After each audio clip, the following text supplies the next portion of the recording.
Okay, so good afternoon, everybody. And it's with great pleasure that I welcome Paula Thomas, an internationally recognized expert on loyalty. Thank you, Paula, for accepting to joining our conference this year. Great to be with you, Cristina. Thank you for the invitation. Thank you. And let me just start by asking you how comes that you got involved with loyalty practice and loyalty research? Yes, of course, Cristina. I consider myself extremely lucky. I was originally consulting in digital marketing.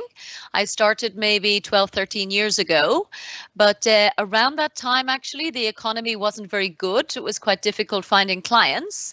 And I had this magical phone call from a beautiful brand, a telecommunications company called Telefonica, which has a very famous loyalty program still in the UK.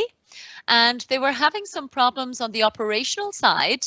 So I was asked to come in and run that loyalty program for them. And because it was a partnerships-based program, it was something I actually had a lot of experience doing. So I fell in love with loyalty and I ran that program for 7 years, eventually doing all of the strategy as well as the operations. And yes, once I got into it, I figured it would be lovely to actually specialize in this niche field, which I think is still growing, still exploding, and still has so much potential for us all. Oh, that's right. And actually, with your podcast series, Let's Talk Loyalty, you introduce an international audience to cases and best practices in across all continents, I would say. So this draws me to asking you, because you monitor the loyalty scene across so many countries and industries, what are the trends that you are seeing in loyalty? Yes.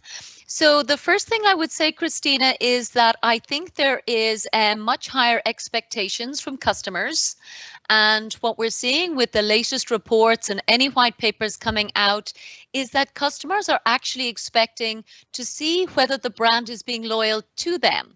I think in the past, there has always been this expectation that the purpose of a loyalty program is that so I can be loyal to this company.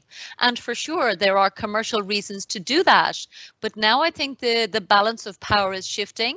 So certainly a huge trend towards customers saying, well, please show me how you are being loyal to me. So that's a very interesting dynamic, came out of North America again recently, so growing every year. Some other things I think are important trends would be paid loyalty. So the whole concept of subscription programs, because I feel this is a business model we're all very familiar with, subscribing to magazines or subscribing to Netflix. But actually paying to be part of a loyalty program for enhanced benefits really changes the expectations and the dynamics. It's a really nice idea and it sounds very simple, but of course nothing is as simple as it seems. But I definitely think there is more and more companies that are thinking, how can we have a paid loyalty program, even if we sell a physical product? So coffee shops are doing it. Car rental companies actually are also doing it. So instead of just leasing a car, for example, you could completely change your car every month and get added benefits. So I definitely think that whole area is one to look at.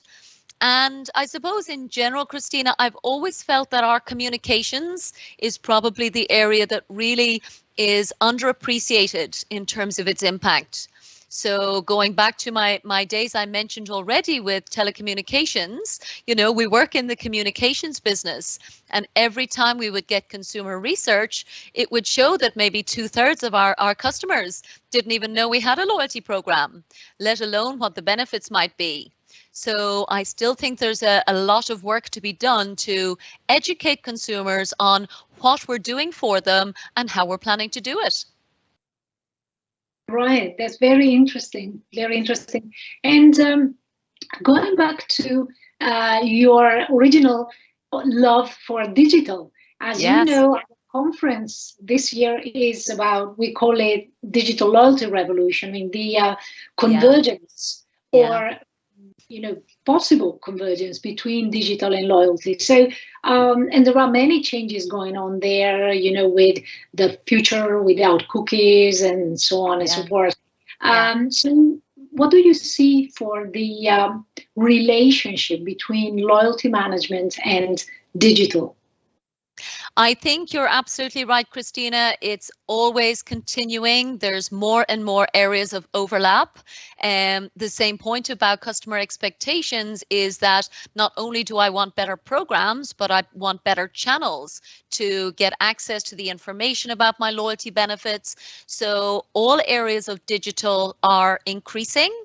I think that brings with it all of the challenges, for example, about managing of data. So I think we're all very familiar with, I suppose, the discrepancy around the world and the diversity of regulation.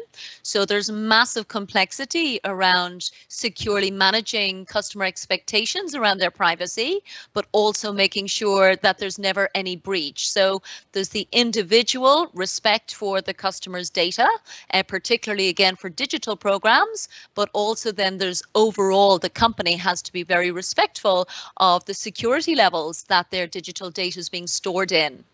But also I think it's important, Cristina, I did, as you mentioned, I like to get global perspectives on what's happening.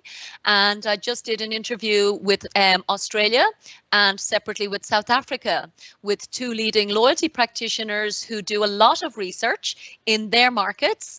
And would you believe there is an increasing trend towards still using the plastic card as the identifier? So for two different markets to say, yes, we love our apps and we love our digital, there still seems to be a role, even in the world of pandemic, where I assumed everyone would want completely contactless. It seems that there's still a value towards identifying yourself and having that level of connection at the point of sale. So I don't think we should lose sight of the physical world either when we go very digital. That's a very interesting point. And I wonder if it will also apply to paper communication, like, direct mail sent.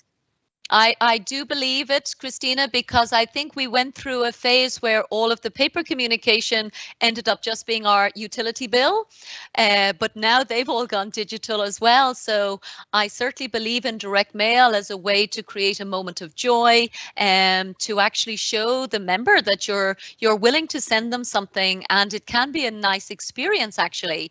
So you're absolutely right. Definitely something I think it's coming back again. Right. Oh, that's interesting. And I was intrigued because you also worked, as you said, in a company, telecommunication company, managing the loyalty program, and you talk with so many companies and loyalty managers. As an academic doing research on loyalty, what do you think academia should work on in terms of loyalty research that could support and help loyalty managers? Yeah, it's a great question, Cristina, and I'm delighted to find, for example, your university and observatory, because I think the more visibility that you have in the world of practitioners, the more we can support each other. So what I would say from my side is that there's, I think, a real need to understand the psychological aspects of loyalty. So what are the levers that we need to understand about how human beings like to be treated, how their behavior can be positively influenced? And I don't think there's enough information that we loyalty practitioners understand about the psychology of loyalty. Like my experience, I think, is probably very normal in that I was working in a different marketing role and I came into loyalty sideways and quite late in my career. And now we have obviously the Loyalty Academy in lots of places and you're lecturing. So there is more education, but there wasn't when I was there. So I think we're catching up. So definitely the psychological side. And then separately as well, Cristina, I think the more you can connect with the media. So whether it's your, other industry conferences, for example, in the UK, I would always attend Loyalty Magazine conference, and it would be fabulous to have you on stage there, for example. and you have your own. So that's fantastic, this event that you're running. But I think we all need to attend each other's events, speak on each other's podcasts. So hopefully you'll do that with me. And yeah, just build the profile of what you offer, because it's not a single answer to your question. I think every week, every month, every year, there'll be more things that we need academic insights on. So the better the relationship, the more that we can work together. You're right. Actually, that is what the conference is for. And thank you very much. That's for, Yes. connecting and creating network among Wonderful. those who care about loyalty. Okay. Wonderful. Well, thank you so much, Paula. It was really good to talk to you. And Wonderful. for contributing to our conference. So we look forward to listening to your next podcast. Thank you so much. Joy to be with you. Thank you. Bye-bye.